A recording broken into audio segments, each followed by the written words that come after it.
બાલીગ્રામ દાસ ઉપર એવી કૃપા કરી કે બાલીગ્રામ દાસ રથયાત્રાની બાજુમાં ઊભા હતા અને રથ જાતો હતો ને, તો રથ ઉપર ઓલા પૂજારી લોકો છે ને ચરણામૃત પ્રસાદ વેચતા હતા. તો બાલીગ્રામ દાસને ઈચ્છા થઈ કે થોડોક ચરણામૃત પ્રસાદ મને પણ મળી જાય તો સારું એવી ઈચ્છા થઈ. પણ રથ ઉપર ચડી શકાય એવી સ્થિતિ નહોતી, માણસો ઘણા બધા હતા એટલે ઉપર ચડાય એવી સ્થિતિ નહોતી. તો ભગવાને એવું કર્યું કે એ જે ઘડો હતો ને જે સરબતનો મોટો, એ જ ફૂટી ગયો. એ ફૂટી ગયો ને એટલે નીચે ધાર પડવા માંડી. બાલીગ્રામ દાસ જ્યાં ઉભા હતા ને ત્યાં જ એ સરબતની ધાર ખાવા અને ખોબે ખોબે સરબત પી લીધો. એના જેવું ધન્ય છે.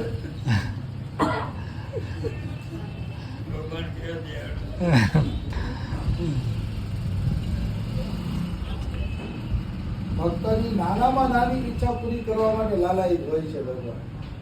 નાનામાં નાની ભગવાન એમ કહે છે કે કોઈ મને ચૂલું ભર જલ પણ અર્પણ કરે છે તો હું એનો ખરીદાયેલો દાસ બની જાઉં છું. અથવા તો આદિ પુરાણમાં ભગવાને કીધું કે મારા નામનું કીર્તન કરીને કોઈ મારી સામે નૃત્ય કરે છે, નાચે છે, તો હું સદાના માટે એનો ખરીદાયેલો ગુલામ બની જાય છું.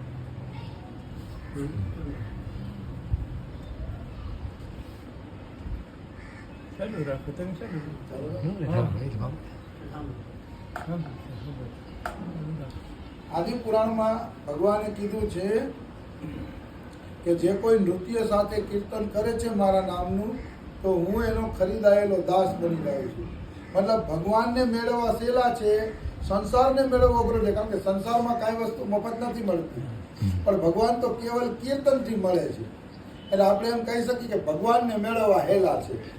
સ્વામી રામસુદાસજી એમ કહે છે કે શાકભાજી લેવા જાવ ને તો એ અઘરી છે, પણ ભગવાન મેળવવો અઘરો નથી એમ કહે છે. કારણ કે ભગવાને ક્યાંય એવી શરત મૂકી નથી કે હું કોઈ વસ્તુથી ખરીદાઈશ. કેવલ ભાવ અને પ્રેમથી જ ભગવાન ખરીદાય છે. એટલા માટે ભગવાન મેળવવો સહેલો છે સંસાર કરતાં. અને સંસાર તો પ્રારબ્ધમાં હશે તો મળશે, પણ ભગવાન તો બધાના પ્રારબ્ધમાં છે. ભગવત પ્રાપ્તિ સાથે જ બધાને મનુષ્ય જન્મ મળેલો છે. એટલે ભગવત પ્રાપ્તિનો અધિકાર બધા વ્યક્તિઓને છે. તો બાલીગ્રામ દાસને ભગવાન જગન્નાથે આ રીતે ચરણામૃત પ્રસાદ આપ્યો ને, એટલે એને વિશ્વાસ વધી ગયો કે મારા ઉપર કૃપા છે.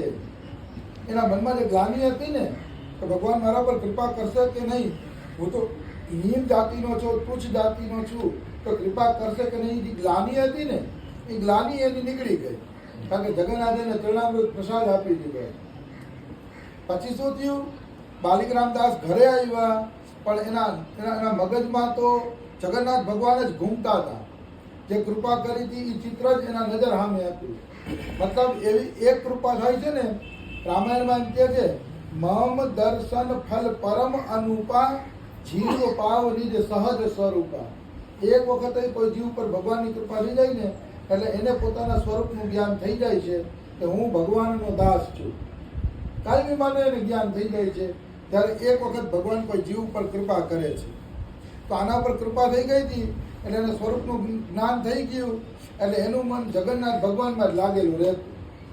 તો પછી ઘરે આવ્યા ને એટલે એના ધર્મપત્ની એમ કહે છે કે બેસો, હું તમારા માટે ભાત બનાવી દઉં. હવે ઓલું કહે ને કે જેને ભગવાન મળી ગયા છે એને તો ખરેખરમાં ભગવાન દેખાવાના છે. તો એની પત્નીએ ભાત મૂક્યા ને તો અગ્નિની વરાળના કારણે ઓલી હાંડલી કાળી થઈ ગઈ ને, તો એ કાળી હાંડલી મને જગન્નાથ ભગવાન દેખાવા. પણ કે દ્રષ્ટિ એવી સૃષ્ટિ, આ દ્રષ્ટિમાં ભગવાન બેસી જાય તો બધે ભગવાન દેખાય. એટલે એ કાળી હાંડલીમાં આપણને જગન્નાથ દેખાવા માંડ્યા, તો એ નાચવા માંડ્યા.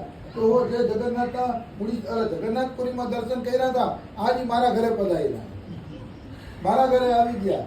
એને એમ જ હતું જગન્નાથ મારા જ ઘરે આવી ગયા છે. અને એ નાચવા માંડ્યા ને તો પત્નીને એમ થયું કે આ પાગલ તો નથી થઈ ગયા ને, ભોજન કર્યું નથી, ભોજન નહીં કીધું, નાચવા કેમ માંડ્યા એને. તો એની પત્ની પાસ પડોશ વાળાને બોલાય આવે છે, માણસો ભેગા થઈ જાય છે.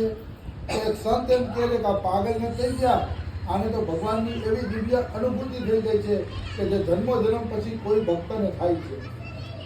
ગીતાજીમાં ભગવાને કીધું છે બહુનામ જન્મનામ અંતે જ્ઞાનવાન મામ પ્રપદ્યતે વાસુદેવ સર્વમિતિ સહ મહાત્મા સુદુર્લભ. મતલબ હજારો હજારો જન્મ જીવ લે ને ત્યારે એને વાસુદેવ સર્વમંત્ર બધી જગ્યાએ પરમાત્મા રહેલા છે એવું જ્ઞાન થાય છે. તો ઓલા સંતે કીધું કે આને તો એ જ્ઞાન થઈ ગયું છે, એને તો ઓલા હાંડલાની અંદર પણ જગન્નાથ દેખાય છે,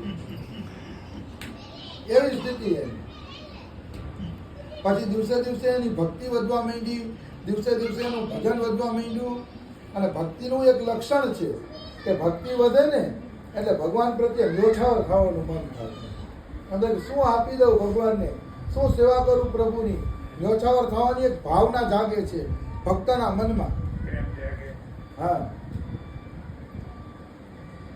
એ દેવાની ભાવના જાગે છે કે ભગવાન માટે હું શું અર્પણ કરી દઉં. ભાગવતના 11મા સ્કંદમાં ભગવાન કૃષ્ણએ ઉદ્ધવજીને કીધું છે કે જે પોતાની પ્રિયમાં પ્રિય વસ્તુ મને અર્પણ કરે છે એ વસ્તુ હું અનંત ગણી કરીને ભક્તને પાછી આપું છું. એવું 11મા સ્કંદમાં ભાગવતમાં આવે છે. તો બાલીગ્રામ દાસને એમ થયું કે હું શું ભગવાનને અર્પણ કરું, શું ભગવાનને અર્પણ કરું. પણ એની પાસે તો કાંઈ હતું નહીં. એ રોજનો જે મજૂરી કરતા એનો 1 રૂપિયો આવતો. હવે 1 રૂપિયામાં શું ભગવાનને અર્પણ કરી શકે. એટલે એને વિચાર્યું કે ચાલો 1 રૂપિયામાં કાંઈ જે કાંઈ નાની મોટી વસ્તુ હશે એ પ્રભુને અર્પણ કરીશું. એટલે એક વખત શું થયું, એણે એક શેઠના બગીચામાં સારા સારા નારિયેલ જોયા, અસલ તાજા પાણી ભરેલા નારિયેલ જોયા એને એ બાલીગ્રામ દાસે. તો ઓલા શેઠને કીધું કે મને તમે છે ને આ નારિયેલ આપો, હું તમને રૂપિયો આપું છું, જેટલા નારિયેલ આવે એટલા આપો. તો શેઠને ખબર પડી ગઈ કે આને ગરજ છે નારિયેલની. એટલે 1 રૂપિયાના 4 નારિયેલ આવતા હતા. તો ઓલા શેઠને ગરજની ખબર પડી ગઈ ને, તો કે હું તને 1 રૂપિયાનું 1 જ નારિયેલ આપ્યું, 4 નહીં આપ્યું. તો ઓલો કે મને કબૂલ છે, ભલે 1 લેવું પડે પણ મારા પ્રભુ માટે આ જ વાડીનું સારામાં સારું નારિયેલ મોકલવું છે. પણ ભક્તનો એવો ભાવ હોય ને કે પ્રભુ માટે સારામાં સારી વસ્તુ અર્પણ કરવી. એટલે એને 1 રૂપિયો ખર્ચીને 4ની જગ્યાએ સરસ મજાનું એક નારિયેલ લીધું. પછી એના મનમાં એવો ભાવ જાગ્યો કે હું તો તુચ્છ જાતિનો છું, મને તો પૂજારી લોકો મંદિરમાં ઘૂસવા નહીં દે, તો હું આ નારિયેળ અર્પણ કરીશ તો ભગવાન સ્વીકાર કરશે. પછી એને એમ થયું કે એકવાર ખાતરી કરી લઉં કે ભગવાન મારી વસ્તુ સ્વીકાર કરે છે કે નહીં. એટલે એને એના ગામના એક બ્રાહ્મણને કીધું કે તું જગન્નાથપુરી જાને, તારા નારિયેળ પ્રભુને ભેટ આપી દેજો. પણ ખબરદારી કે મંદિરના કોઈ પૂજારીને ના આપતો. મંદિરની બારોબાર દરિયા કિનારે ઊભા રહીને ધજાને જોઈને કહેવાનું કે બાલીગ્રામ દાસે આ નારિયેળ અર્પણ કર્યું છે, પ્રભુ તમે લઈ લો. તો એ ધજા ઉપરથી ભગવાન હાથ લાંબો કરીને લઈ લઈએ તો નારિયેળ આપવાનું, નહીંતર નારિયેળ પાછું લઈ આવવાનું. આવી શરત મૂકી બાલીગ્રામ દાસે. એટલે ઓલા બ્રાહ્મણ દેવતા બીજે દિવસે જગન્નાથપુરી ગયા અને મનમાં વિચાર કરતા હતા કે હું દર અઠવાડિયે જગન્નાથપુરી આવું છું, ભગવાનની પૂજા કરું છું, મારી પૂજા ભગવાને કોઈથી હાથો હાથ સ્વીકાર કરી નથી, તો કે આ તુચ્છ જીવનું નારિયેળ શું સ્વીકાર કરશે. બ્રાહ્મણને એવા વિચાર આવતા હતા મનની અંદર. પણ પછી શું થયું,